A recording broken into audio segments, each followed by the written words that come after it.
Olá, tudo tranquilo? Márcio Francis, mais uma vez. Hoje eu vou estar comentando sobre critérios quando a gente vai escolher algum determinado conteúdo, quais são os critérios que a gente deve seguir para que essa escolha seja mais ou menos acertada. A gente sabe que os conteúdos eles são importantes porque a aprendizagem ela termina se desenvolvendo em cima de um determinado conteúdo. Então, muitos autores propõem vários critérios para que a gente siga várias linhas para que a gente consiga andar sobre elas na hora dessa escolha de um determinado conteúdo, a gente na condição de professor.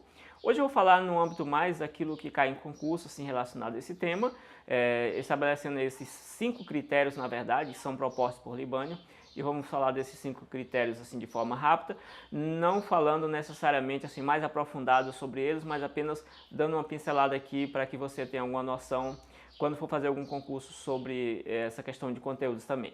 Bom, em relacionado a esses critérios, o primeiro critério que a gente tem que pensar, que seguir, na hora que for escolher um determinado conteúdo para aplicar em sala de aula, para aplicar em um semestre, em uma unidade, seria essa relação que existe entre o objetivo, porque geralmente nas reuniões da escola as pessoas elas pensam primeiro no conteúdo, depois elas vão pensar no objetivo. Só que o mais correto, segundo a bibliografia existente, é que você pense primeiramente qual o objetivo que você pretende com aquela educação. O que você pretende com aquele aluno? Cada sociedade pretende alguma coisa, cada sociedade tem um homem assim que ela se espelha, ela diz, a gente quer que esse homem X saia da escola com essas características assim. Seja no período tradicional, um homem mais voltado assim para desenvolver seu papel social, seja mais uma sociedade mais transformadora, cada sociedade vai ter o seu objetivo ali e ela vai trabalhar os conteúdos para que esses conteúdos deem conta de atender o objetivo. Então, o primeiro critério que a gente poderia pensar seria esse critério de estabelecer uma relação entre o conteúdo e os objetivos que a gente tem, os objetivos educacionais para aquilo ali, ok? Relacionado a outro objetivo, outro critério seria a questão científica, tem que ter uma ligação científica. Você não vai escolher qualquer tipo de conteúdo que não tenha nenhuma relevância científica, porque aí você termina quebrando a rotina, certo? A gente vê muito questão de professores que valorizam muito a prática do aluno, você vê professor que diz, a gente tem que valorizar demais a prática, termina valorizando muito a prática, e as questões dos conteúdos, esses conteúdos sistematizados, aí, essa questão científica, às vezes deixa a desejar. Sabendo que hoje isso existe assim, em um menor número, porque até o próprio livro didático ele vai trabalhando isso aí, ele já vem com todos os objetivos, já vem ali os conteúdos mais científicos, assim, trabalhados, as pesquisas e tal.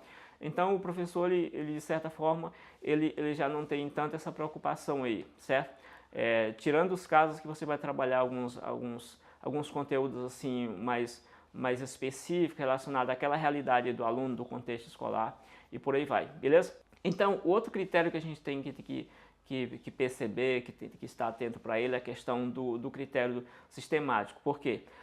Seria o terceiro critério, o critério sistemático, porque aquele conteúdo que você escolheu, ele deve vir de uma sequência, ele deve vir de uma sequência lógica, não deve ser qualquer conteúdo assim que não tenha nenhuma ligação com o conteúdo, com outra coisa ali, com alguma vivência.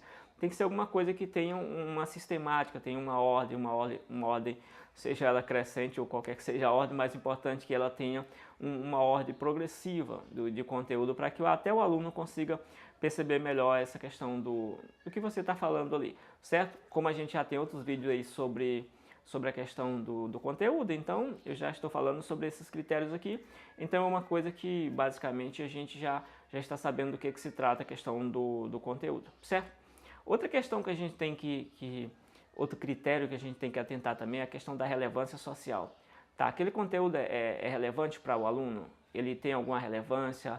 Ele tem alguma ligação com a prática do aluno? Porque você tem de um lado o conhecimento sistematizado, esse conhecimento científico, e de outro lado você tem a vivência do aluno, a experiência do próprio aluno.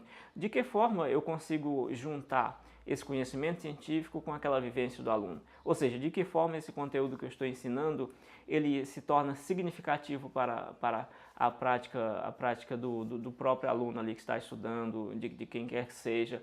De que forma esse conteúdo se torna útil para aquela pessoa que está estudando, relevante?